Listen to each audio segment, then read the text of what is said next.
আমি আপনি সবাই চাই বই পড়তে, কিন্তু ইসলামিক বই পড়তে আমাদের অনেকেই নাজেহাল অবস্থা এবং আমরা অনেকেই চাই যে এক বসায় বসে কিভাবে আমরা ইসলামের মৌলিক বিষয়গুলো জানতে পারি। আজকের এই বুক রিভিউটি আপনাদের জন্য। আজকে যে বইটি রিভিউ করব সেটি হচ্ছে আদ-দুরুসুল মুহিম্মা লিআম্মাতিল উম্মাহ।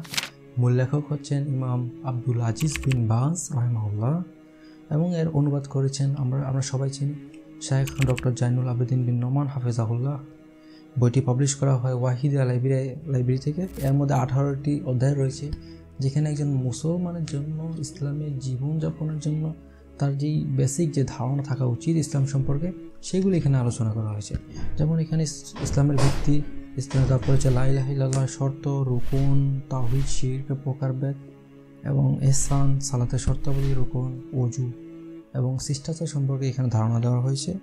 এবং সর্বশেষ যে অধ্যায়ে মৃত ব্যক্তির জানাজা এবং সালাত সম্পর্কে এখানে আলোচনা করা হয়েছে, যা একজন মুসলমানের জানা আবশ্যক, গুরুত্বপূর্ণ।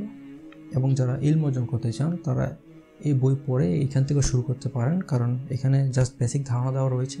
এবং অন্যদেরকে হাদিয়া দিতে পারেন যদি আপনাদের বন্ধুবান্ধব থাকে যারা নতুন দিনে আসতে চায়, এবং বিশেষ করে যারা নও মুসলিম রয়েছে, নতুন মুসলমান যাদেরকে আমরা বলি, তাদের জন্য এটি খুব গুরুত্বপূর্ণ একটি হাদিয়া হতে পারে।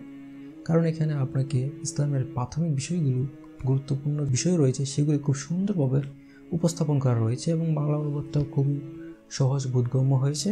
যারা দাওয়াতি কাজ করেন অথবা কাউকে হাদিয়া দিতে চান তাহলে এই বইটি আপনার জন্য শ্রেষ্ঠ হতে পারে।